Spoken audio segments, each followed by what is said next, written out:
Welcome to season 2, episode 9 of Roar. And we're going to roar. Oh my goodness, I don't really have a good roar. Oh, that's better. Yeah, and we're going to talk about what's the danger to democracy today. Because what's troubling some of us, it doesn't know, we don't know if it's resonating throughout the country the same way, but we're seeing evidence that it is, that there's a direct threat to our democracy by an imperial presidency. And the Supreme Court has been supporting some of this expansion of powers for the executive branch, but have we gone too far? I'm going to bring in Rick Rosner and Donald Staten. Hi, Donald. Hi, Rick. Thank you for joining me. And let me readjust myself here. Do you have anything that's on the top of your mind? I'll start with you, Rick, for roaring today. Well, the Trump is cooking his own goose. 67 days until the midterms. Early voting starts in less than 4 weeks in 5 states. So they're pretty much here. He started a senseless trade war with Canada. 50% tariffs kick in on September 1st if they don't come to an agreement.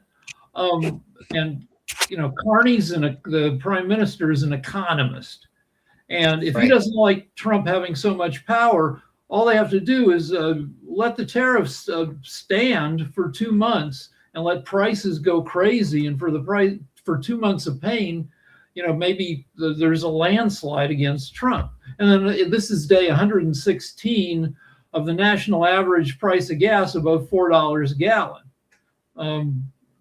So that's 4 months and no end of that in sight. So I don't know. I think Trump is doing a fairly good job of turning voters against him. Yeah, and even his Republican friends and allies in the Congress have started to grow some sort of spine and have been balking at his support. And his support for his choosing of candidates like Lindsey Graham's wife, sister rather, replaced him in the Senate when he passed away, and her qualifications are loyalty to Trump and not much else, it seems. Mm-hmm. So, we'll see. And Donald, how about you? Do you have renaming Lake Ontario? Yeah, we were going to get to that at some point. Okay, yeah. Sorry. All right, we lost Donald. Yeah, we did. Okay, so hopefully he'll get in and let us hear what he's going to roar about. But that's the latest folly. Renaming Lake Ontario to Lake America. He tried that with the Gulf of Mexico. He tried renaming it the Gulf of America. I don't think that stuck. I don't think this will stick. And it's just a pettiness, isn't it? It's nothing more than just being petty. I announced yesterday that if he can do it, I can do it. My new name is Rod America, King Shit of the World. Okay. Nobody's calling me that, so I might have to sue some people. Oh, no. Well, that's Trump's go-to to sue you for if people slander. And he thinks if you criticize the presidency, he believes it's an act of treason. But I believe that the founders of this country believed it was your citizens' responsibility to be able to. Trump knows his way around a courtroom. He's been involved in 5,000 lawsuits. 5,000 lawsuits. Yeah. To be fair, most of those were suing gamblers at his casinos who didn't pay up when he extended them credit. No, okay. Well, but still, 5,000 is a lot. And he's weaponized the DOJ as well. He sticks them on people that he perceives. Right. We should, now that Donald's back, we should hear from him. Yeah, Donald, roar away. Oops, I can't hear you, Donald. Donald, I cannot hear you.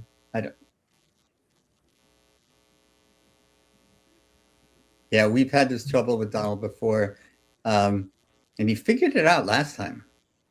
But now this is my problem. My superpower is forgetting. I know I fixed this before, and I try to fix it again, and I can't remember. So it's a brand new puzzle to solve. Yeah, this will all be fixed in 10 years when we have chips in our heads so that we can broadcast. There we go. In the wrong halfway line, there. So I just set it to the right. Okay. All right. So do you have something you want to roar about today? Let's see if your mic is working. Well, I was really thinking along the same lines as Rick.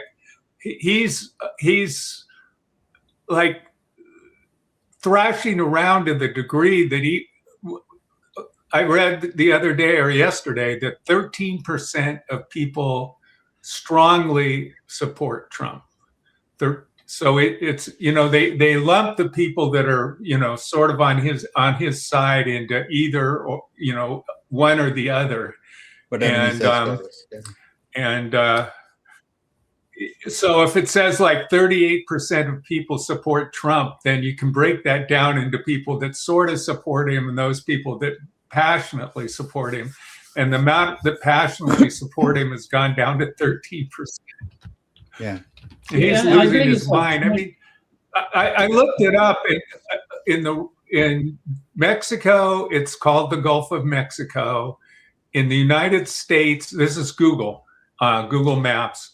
It's called Gulf of America. And in the rest of the world, it's called Gulf of Mexico. And then underneath, parenthetically, it says Gulf of America.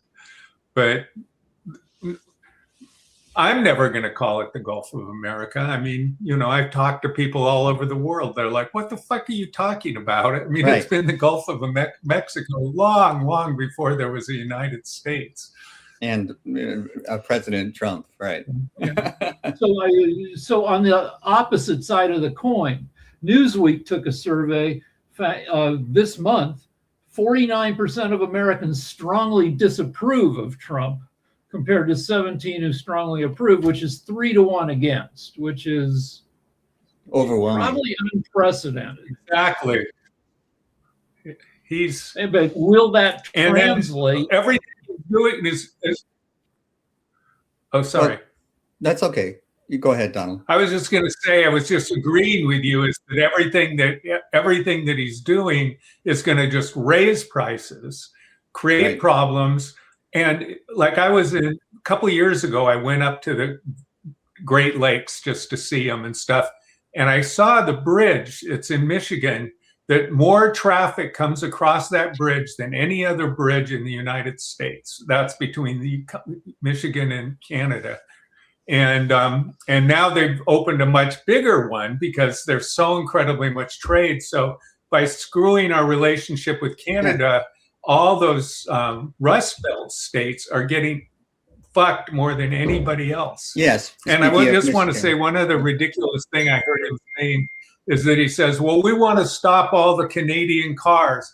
There aren't any fucking Canadian car companies. They're all U.S. car companies that make stuff in Canada. And who is he screwing? Yeah, and they use parts so made from Canada. Materials that come from Canada, though. And they will cost more. Yeah, if you're building houses, you are screwed because we get our plywood from Canada. Yeah. And all these materials that we require. We get something at least 20% of our wood from Canada. Yeah. And we won't, and the at least 20, I looked it up the other day and I don't quite remember the number, but it's like 20. Yeah, the price will be like passed 20%. on to the consumer. So the companies aren't absorbing it; they're passing it on to the consumer. So we feel the pain, and this is you just can't even get it. It's supply and demand. You want to remodel your house, you're fucked. So in California, we know, like we do plywood construction, and that's all right in California because it's earthquake resistant. They call it because you have to by law clad your house in plywood because plywood allows your house not to tip over and collapse during an earthquake. So we're going to feel it maybe more than a lot of other states. Yeah. Well, the pain will be felt, if not equally, certainly severely to many, many voters. And that's the point. I want to bring up another. I will say. Go ahead. I want to say that I just heard some people from Canada talk, government officials, and they said they are absolutely targeting their tariffs to red states. Wow. Okay. Canada is systematically putting their extra tariffs on red states, not us. So. Well, yeah, and I think that's a message directly to Trump. Because that's the red states are he's supporting his base, and There's a lot of talk about blue states versus red state and have we become so divided as a country. And I think what unites us as a country are the democratic ideals, the values that were founded when the country was founded. And these things are in jeopardy as well. Donald Trump does not share those values. He's an autocrat at heart. He wants things, he thinks what he says, a stroke of the pen can change the name of a lake. A stroke of the pen can change the name of a gulf. And he can, on his whim, kidnap one foreign leader and assassinate another. These are unprecedented. Which is against the law. Totally, it's illegal.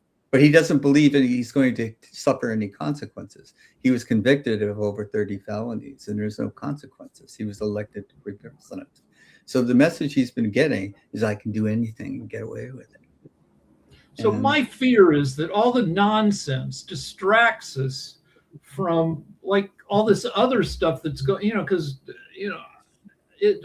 on Twitter it's all Trump all the time, but there's other stuff going on. The data centers are kind of bubbling up as an issue, but his nonsense distracted from something good he did yesterday. So there was this giant glacier collapse in Nepal and Tibet, probably killed 2,000 people. Trump is always denying foreign aid, but this time around, his White House is saying whatever they need to rescue people, to help with recovery, will help provide that, which is a good thing. But it's the American way. Right, but it was hard to see that message in the middle of all the Lake America bullshit. Yeah.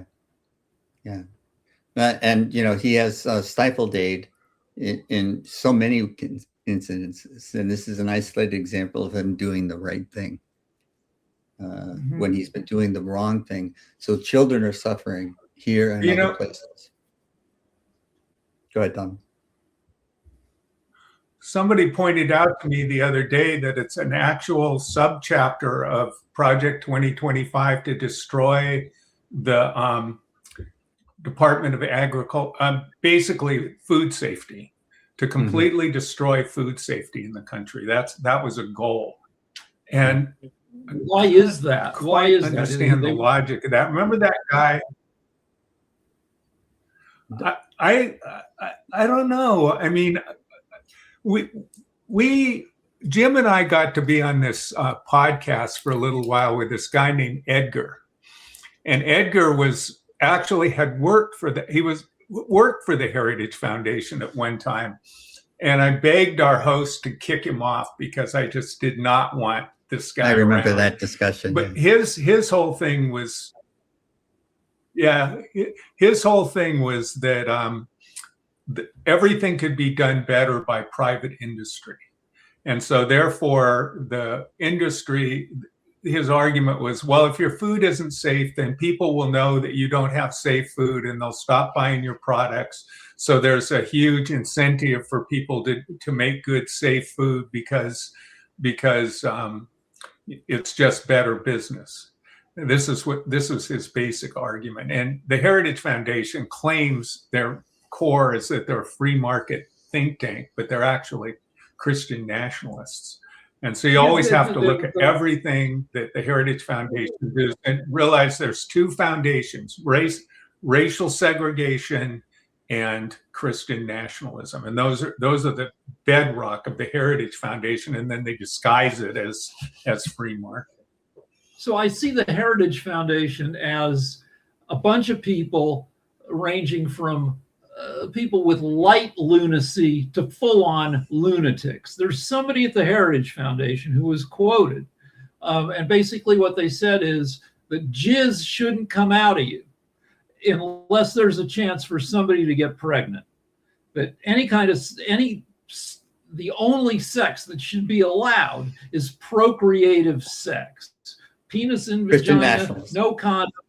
Right. So that includes, so there's somebody at the Heritage Foundation who wants masturbation to be illegal.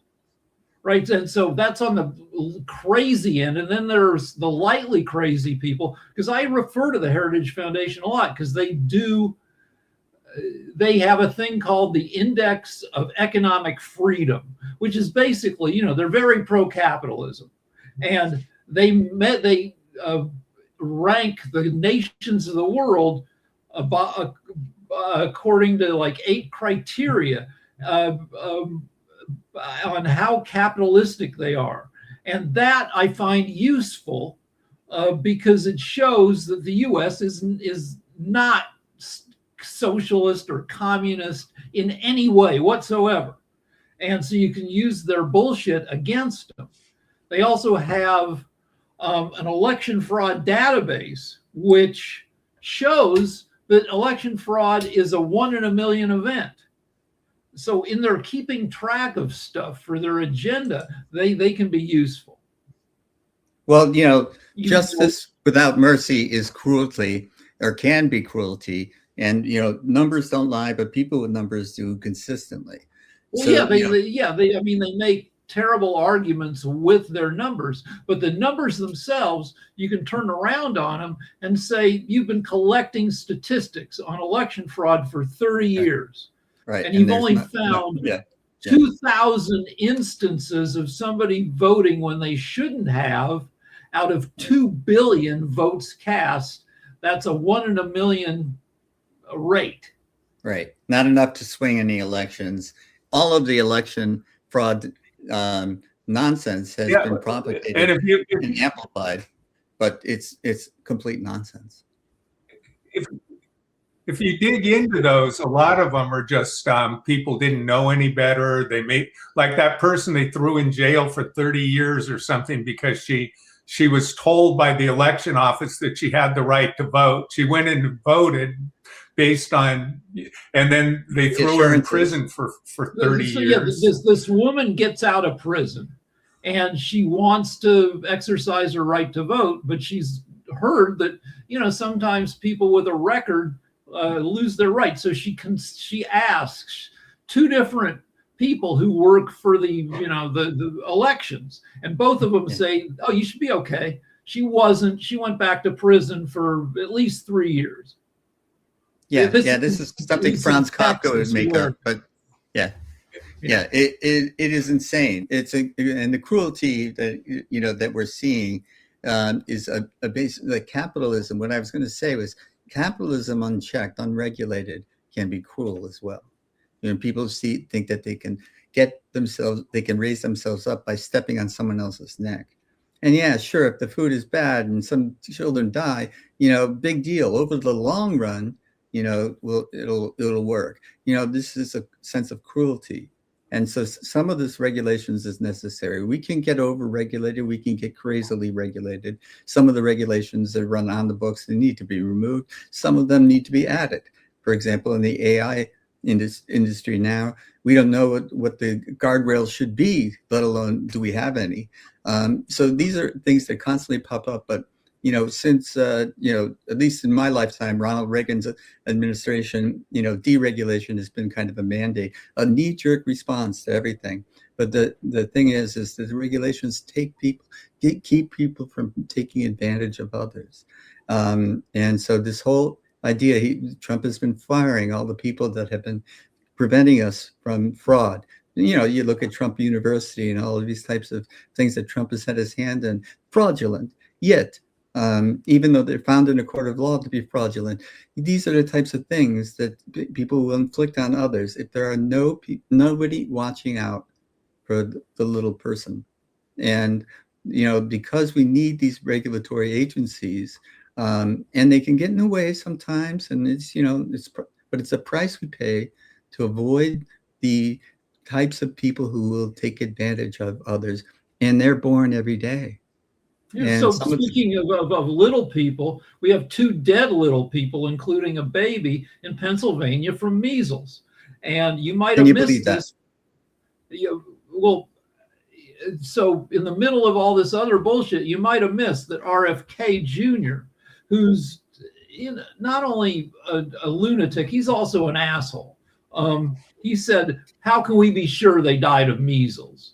because we looked at their death certificates, and in addition to measles, that they listed some other, that they had respiratory distress. Yeah, the measles caused all these other, if you've ever seen, I've only seen like one death certificate, and it had like 5 causes of death. The guy had sepsis, he had AIDS, and his system collapsed. So as part of the collapse, he had a heart attack.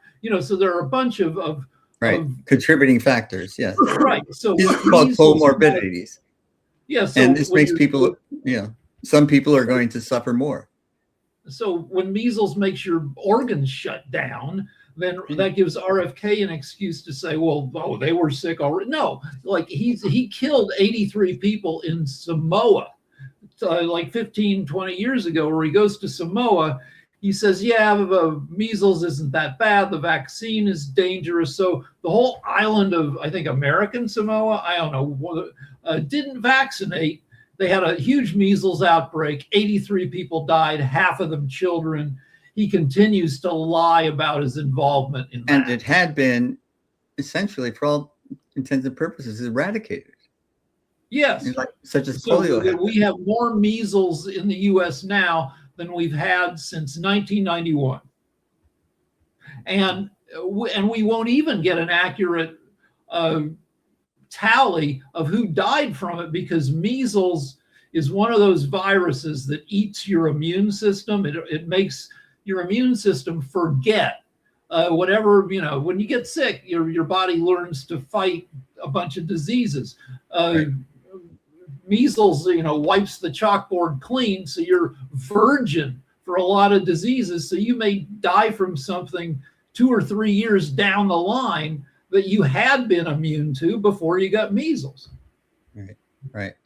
No, this is a tragedy, and anybody that voted to confirm RFK Jr. is on my list of people that we need to vote those bums out, because he's a clear and present danger, as is Trump, to the democracy that this country has been founded on. People think that we're a capitalist society. No, we're a democratic society. Democrat with a small d. We're a democratic society that uses capitalism as its economic system. And if we don't remember that, then we allow our values to be cheapened. And anything that makes a buck is the most important thing, rather than allowing people to live quiet lives of dignity if they want to, and to give them a chance to do that. That's the right that was guaranteed to us by the founders of this country. And I don't wish violence or assault on anybody, but I do remember fondly, there was a period in the 80s where certain public figures got pies in the face. Yes. Anita Bryant was an anti-gay activist. She was a former, I think, Miss America. She was the spokesperson for Florida Orange Juice, and she came out strongly against gay rights. She was always attacking. And at some point, somebody filled up a pie pan with whipped cream and put it in her face. And that was a very satisfying moment, because nobody looks as cool as when they've got a bunch of whipped cream driven down their face. And we haven't seen that in recent times, and probably shouldn't, because that's A, it's assault, and B, it's probably a good way to get shot. But I do, in the back of my mind, kind of imagined, what would certain people look like with whipped cream all over their face? The last time I think I saw that, remember the Benny Hill show? Yeah, I think that was part of it. That seemed to happen a lot on that show. And Soupy Sales, who was kind of before me, but I think he before him. Yeah. So this is I think that these days comedians are doing the best. Sorry. Go ahead. I think these days comedians are doing the best job of pie in the face. There was one I heard the other day, as he said, "Oh, everybody's saying America's number great." Well, we're number 47 in math and science. There's 47 countries that are bigger. And I think the reason MAGA have trouble understanding it is because 47 is a very big number for people who don't understand math. Yeah. Well, the crisis of education is another thing we could roar about. And also there's a brain drain going on. People that used to come from China to the United States for their higher education are staying in China. And some of those people would stay here. And they're really, also coming to Canada like crazy. yeah, and Canada is also, yeah, the Canadians, Canada has two they just ports. basically said the brain drain is just working out great for Canada because these bright, University of Toronto is a damn good school. So is UBC, Simon Fraser. They've got some great universities in Canada. Sure. And it's still considered to be a friendly country, which we have the Statue of Liberty that invites everybody to come here. The U.S. has only 4% of the world's population. And when we were the country where you could aspire to come here and to live large, like if you're some Indian kid, you move to America, you go to MIT, say, you start a company, and maybe, I mean, I always look at it from the viewpoint of horniness. Maybe you get to marry a 6-foot blonde former model, right? But now that we're being the H-1B talent visa, right? That you want to hire somebody from another country because they're good at their job. It costs $100,000 a year to the government now, on top of what you're going to pay them. They're talented. You're going to pay them $200,000 to do whatever they do for your internet startup or whatever, and plus another $100,000. Used to be an H-1B was, I don't know, probably $10,000 in paying a lawyer to make sure the application was done properly. Now it's 10 times that much per year, and we're scaring away all that same talent, that same horny Indian genius is going to go to China, or is going to stay home in India. Yeah. Yes. Instead of building, I have three really quick immigration stories. Really, one is a response to what you just said. I have a friend who is from India, and he's a high level guy at Abbott. He went to University of Alabama, Birmingham, and he has been desperately searching for a blonde-haired, blue-eyed girlfriend, and absolutely has no luck. Been there, done that. He works out in the gym. He does, I'm rich. But okay, then the other two stories is one that Jim can relate to is Sharif got into San Jose State. Our friend Sharif, we were on a podcast. That's where we met, is on a podcast with this guy, and they won't give him a visa. No kidding. Because he's from Bangladesh. Okay, but I've got a very, very positive immigration story of which I'm super proud. I have a friend, H-1B visa. He wanted to start a company. In fact, he even had, and he wasn't supposed to, and he was with Tesla. And then they switched the H-1B visa to a lottery system. So every year there was a chance that he'd lose his H-1B visa. So he's kind of freaking out. He doesn't know what to do. And I said, well, have you ever considered getting EB-1 visa, which is an Einstein visa thing? And we looked it up and we found this list, and there's like 20 things or something like that. And you need to have 8 of them or something. I don't remember the exact thing. And so I was part co-founder of an incubator at the time, and we had meetups all the time. We had people that came and spoke. And so one of them is organize an international conference. Well, fuck, the woman that started the incubator was from Lithuania. Everybody there was from every time we had a conference, it was an international. So we put him down as the organizer of the conference, and then we had him speak at one of the conferences. So we just got his whole list completely together. And it was totally legit. I mean, the guy is like super, super lucky to have him in this country. I mean, so then he starts a business. So he gets his green card. Yay. And he starts a business helping top professionals get EB-1 visas. And in the course of his business, he has gotten about 300 people green cards, thanks to my idea. Okay, so then he calls me up about 2 months ago, and he said, I was just about to walk into my naturalization ceremony, and they came up with this thing where they said, you are an immigration consultant in California and you're not licensed. And so therefore you're of low moral character and we're going to reject your naturalization. You've got 90 days to respond, or 60 days, I think it was. So he calls me up and he says, well, what can we do about that? And he explained to me that he wasn't an immigration consultant. And the thing that they were getting on is that he collected fees for referring somebody to a lawyer, which he didn't. I mean, he's no different than me referring to an immigration lawyer. I mean, it's just, it's nothing. So anyway, I put him in touch with a retired judge, and we also got in touch with a person who was one of the experts when they made the law that they're referring to. And so she had she knew everything about it. And we got them and a couple of other people to write letters basically saying, you completely misinterpreted the California law. We got the people who made the law, everybody saying, no, this is not what the law was. What the law was meant to do is that some unscrupulous people, that notario is a kind of paralegal or something in Mexico. So people that would get a notary degree, thing that you just pay a fee to get it. I mean, it's not anything. Right. And then they were unscrupulously claiming that they could get people immigration. So what they did is they made this thing to protect poor, illiterate Mexicans from getting ripped off. Thousands of people in California get victimized a year by these guys. Yeah. Yeah. So anyway, but he was clearly not doing that at all.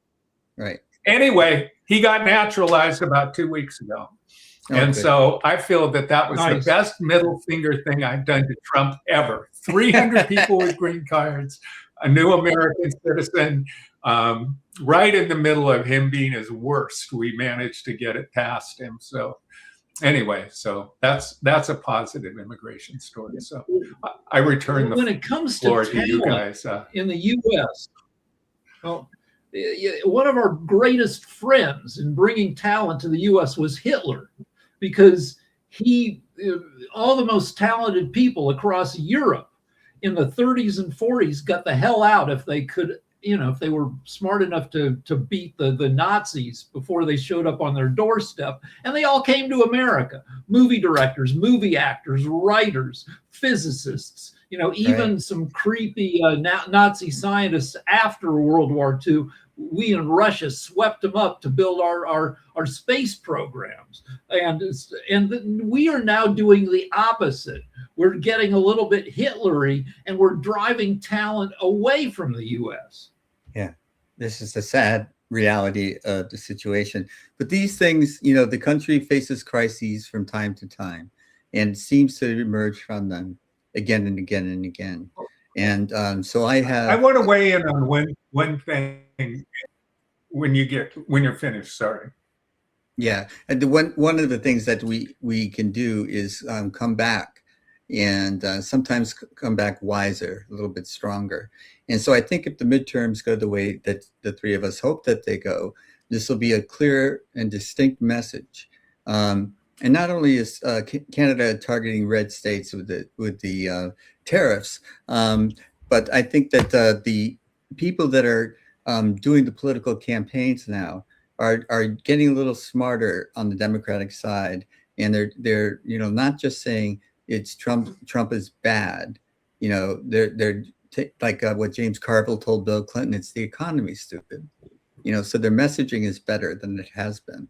And I think that the people are going to respond to that, because everybody feels the pinch at the gas pumps, in the grocery stores. So these people are feeling it. They know that everything that Trump promised has not come true. Quite the reverse has happened.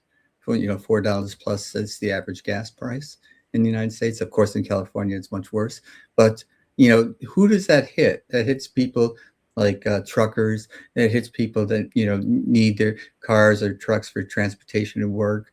And, these people are paying the price. So it's hitting them a lot harder than some of these wealthy billionaires. But we're seeing a wealth transfer, a transfer of wealth. We have income inequality the way we have not seen in so long. I can't remember the last time it was like this. 1880, the Gilded Age. the Gilded Age. Okay, well, this is a great example. Thank you for that, because we've been there before. We've done it. We've gotten through it.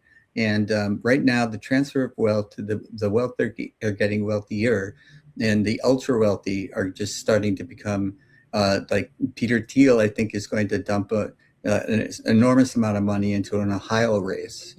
So Musk is threatening to dump between $100 and $200 million into the midterms. So these guys are, they have been buying elections in the past.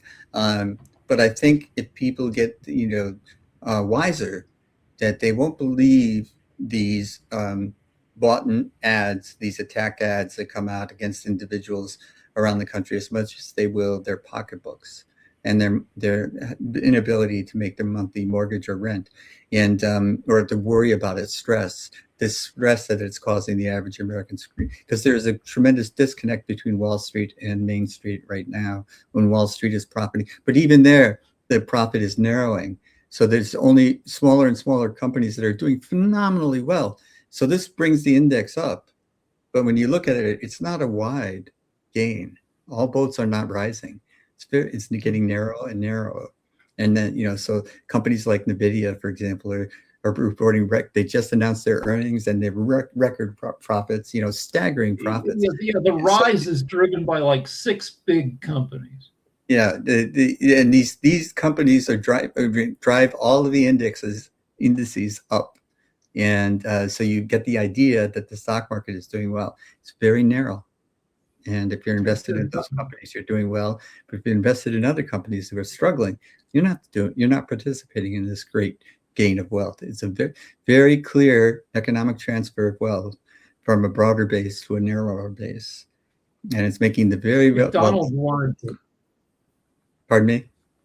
Yeah. I just wanted to throw a question out to the. I just wanted to throw a question out to the group, which is that I wonder what it is and who it is that are strongly pro-autocracy. And there's no question in my mind that there are people who really think in the United States think democracy is a very bad idea. And because of the fact that we're democratic, it's systematically oppressed them and made them miserable. And again, I go back to the Civil War, which is that there are a lot of people who consider the federal government their enemy, and the democracy was a way of enabling the evil Northerners to rob them of all their chattel and make them impoverished. And when we talk about unity, that's a question that really comes to my mind, because there's some people whose whole identity is the lack of unity, that they just, people just hate others in this country. And I wonder what we could do about, if you agree that that's an issue, what could we possibly do about something like that? Well, I see those people on Twitter. They're the people who in their little bios say the U.S. is a republic, not a democracy. And those are people who think that if you let liberals vote, that they will bring in, trans and socialism and communism, and that we're always on the verge of teetering into some kind of a communist hellscape. That means it's a representative democracy. It's a republic. It means it's a representative democracy. So you vote for representatives, and they represent you in the state government. So this is the thing that they don't understand the subtleties involved. Well, no, I think it's a natural tendency, because a republic. I looked it up one day, and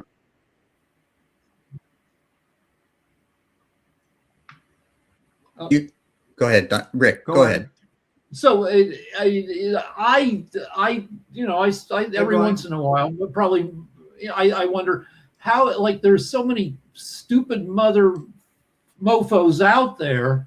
Like, how is there any way to, kind of weed them out of the system? And I don't know. I kind of don't think so. you have, as much as I would wish, I think that maybe 10% of MAGAs have actual mental illness. And maybe 3% of democratic socialists are mentally ill, but I don't see any way. Yeah. Mental illness is also a crisis in the country, and it's exasperated by the stresses that the society puts on them. But Donald, you had a thought that you were going to finish?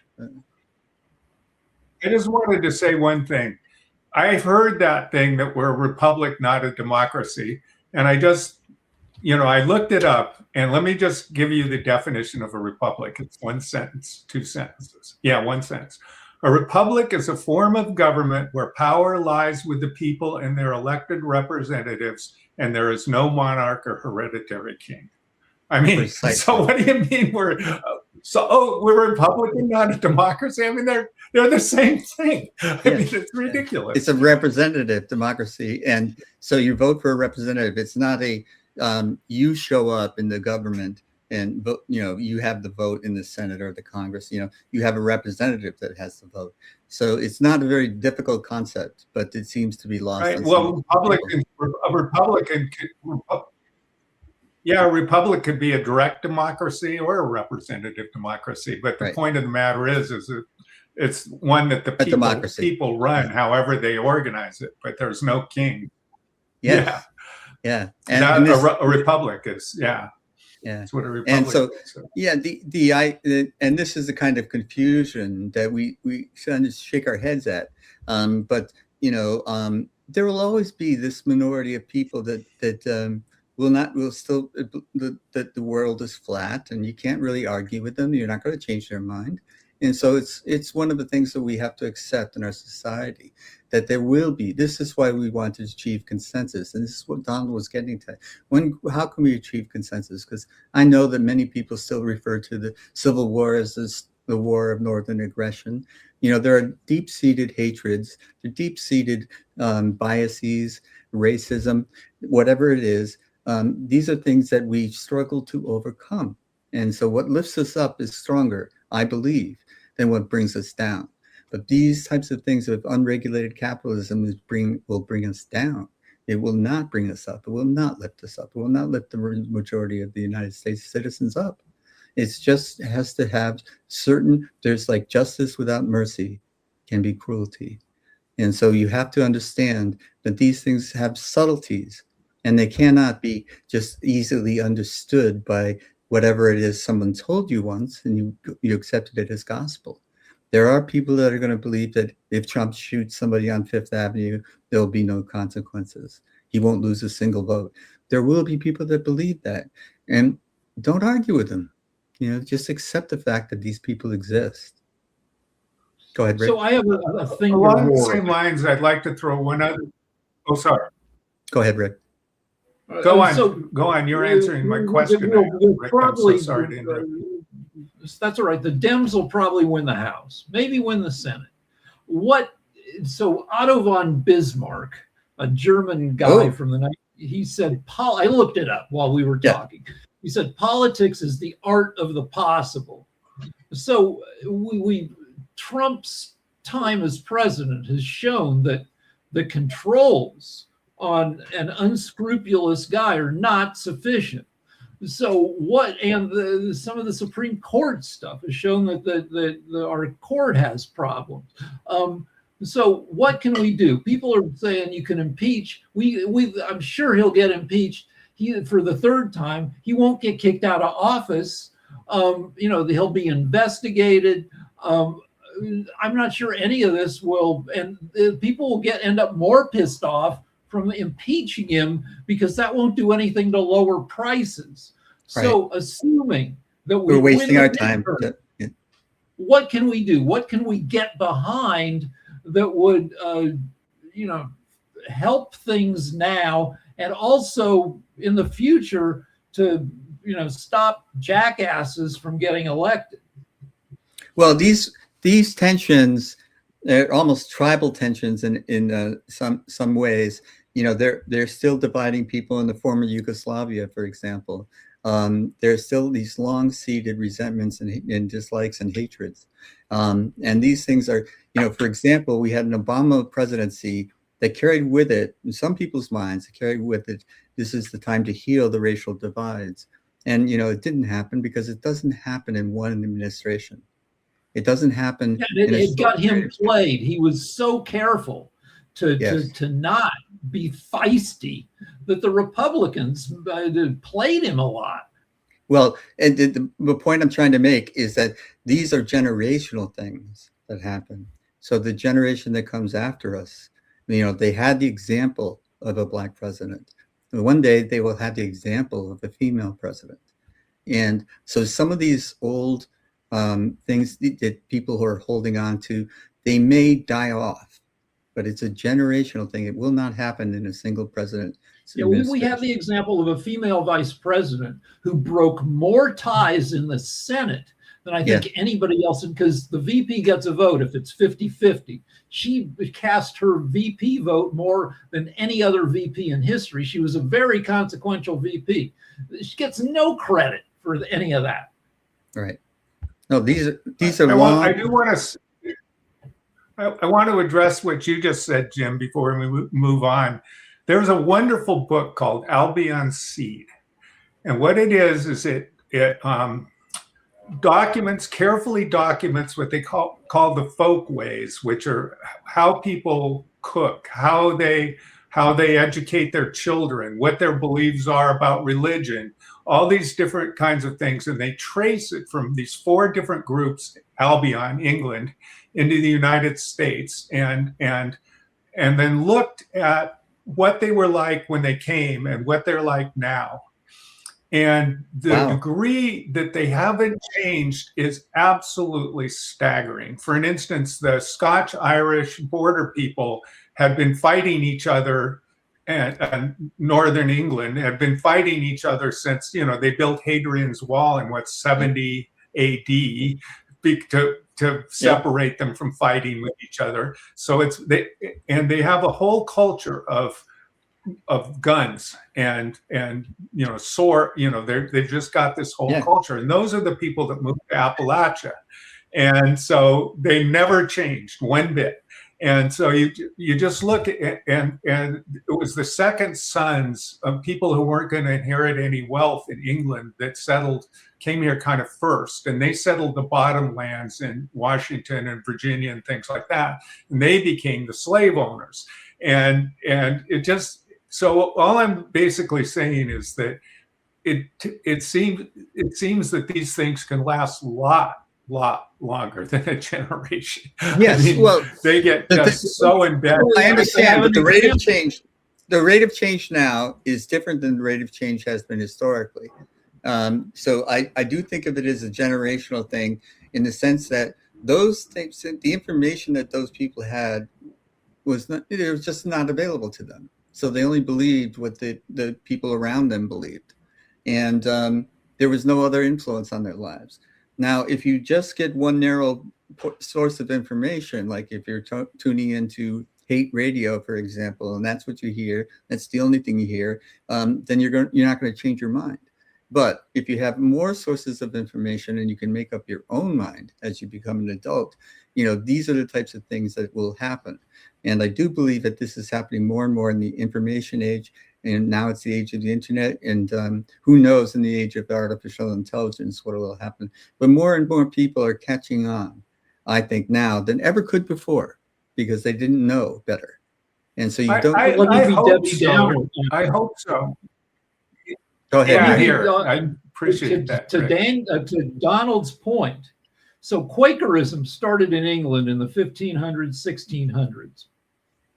And the people who died of measles in Pennsylvania, I think are Quakers. There's some kind of or Mennonites, but I think Quakers.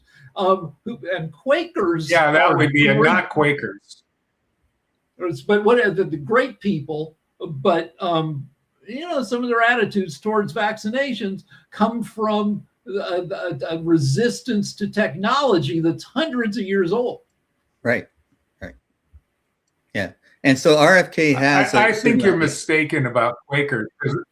I'm trying. I'm Googling it as we go. I think you're looking at Mennonites. Yeah, But I'm going in to any Google case, Mennonite.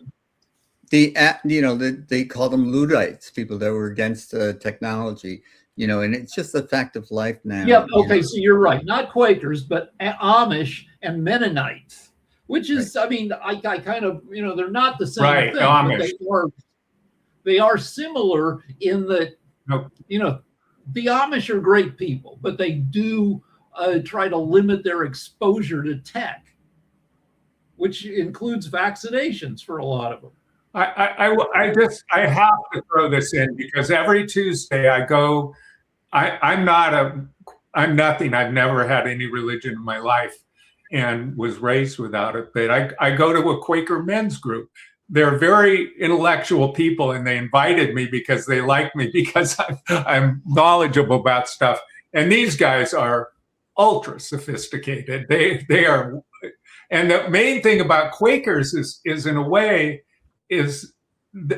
what makes them different is their structural organization. They don't have leaders. So they don't have a boss Quaker or a dogma or anything else like that. So a lot of Quakers are sort of almost like Unitarians. They're religious, but they don't have a dogma of any sort. And so literally all of the Quakers in that group are basically agnostics. Well, I was married in a Unitarian church, and Richard Nixon was a Quaker.